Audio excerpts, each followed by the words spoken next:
에덴 동산 중앙에는 생명의 나무와 죽음의 나무가 있었습니다. 죽음 나무의 열매는 사람들에게 지혜 있게 보이고 자신의 탐욕을 만족시켜주는 것처럼 느껴질 수 있습니다.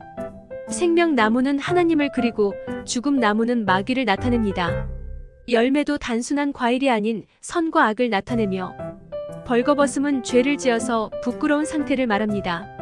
아담과 하와는 하나님과 마귀 중에서 선택할 수 있는 자유를 가졌습니다. 마귀의 유혹은 달콤하게 들리겠지만 악인이 멀리하고 그의 말에 따르지 말아라. 그러하면 너는 죽게 될 것이다. 마귀의 열매를 먹은 자들은 하나님보다 마귀를 더 신뢰하고 믿었으므로 하나님과의 관계도 끊어지게 됩니다. 마귀는 하나님을 저버린 사람들을 다스리게 됩니다. 그들은 악으로 세상을 뒤덮었고 그러한 자들의 기도는 어떠한 응답도 받을 수 없을 것입니다. 하지만 그들은 자신들의 잘못을 고치지 않고 하나님께 원망과 비난을 퍼부었습니다. 하나님에게 속한 사람들은 영생을 누리지만 마귀에게 속한 자들은 저주와 죽음을 피할 수 없습니다. 선과 악을 알아 하나님과 같이 된다는 열매는 자신이 하나님처럼 되어 선과 악을 정하고자 하는 행위를 말하고 있습니다. 성경의 말씀은 하나의 사건만 보고 판단하면 안 됩니다. 여러 사건들이 서로 연관되어 있고 그리하여 이를 종합 판단하여 바른 뜻을 알게 됩니다. 아담의 시험과 예수 그리스도의 시험은 서로 연관되어 있습니다. 두 번째 아담이신 그리스도께서는 첫 번째 아담이 겪었던 시험을 다시 받게 됩니다. 첫 번째로 돌을 떡으로 만들라고 하는 것은 먹는 것으로 비유된 욕심이 많은 하와를 꾀었던 것처럼 유혹한 것입니다.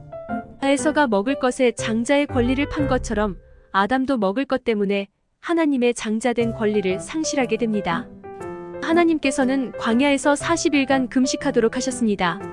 그런데 이를 어기고 기적을 행하여 돌을 먹을 것으로 만든다면 하나님의 뜻을 따르지 않게 되는 것입니다. 두 번째는 성전 꼭대기에서 아래로 뛰어내리라고 합니다. 떨어지면 분명 죽을 것인데 하나님이 지켜주실 것이라고 속입니다. 하와에게 선악과를 먹고도 죽지 않는다고 말한 것처럼 말입니다. 세 번째는 자신에게 경배하면 세상을 다스리는 권세를 주겠다고 합니다. 여기에서 선악과를 먹는 행위가 바로 사단에게 속하여 하나님을 거역하는 것임을 알게 됩니다. 이러한 행위는 하나님께서 결코 용서하실 수 없는 범죄입니다. 여자는 사단과 영적 간음을 하여 음녀로 불리게 됩니다. 아담의 짝인 하와가 지금은 그리스도와 짝된 세상 교회이며 의들은 하와가 걷던 길을 걸어가 하나님에게 도전하고 있습니다. 사람들은 현재도 선악과를 먹어 교만하게 하나님에게 도전하고 있습니다. 교만하여 스스로를 높이는 자들은 하나님께 갈 수 없습니다. 사람들은 자신의 선악의 기준을 가지고 있습니다. 그러나 자신의 생각을 들어 하나님의 뜻에 거역하는 것은 자신이 하나님과 같이 되어 선과 악을 판단하는 것이 됩니다. 의인은 하나님께 범죄하였던 것처럼 똑같은 행위를 하고 있는 것입니다. 하나님께서는 모두를 사랑하십니다. 누군가를 미워하는 행위는 하나님의 사람이 가져서는 안 되는 것이며 그들이 회개하여 바른 길을 가도록 하여야 합니다.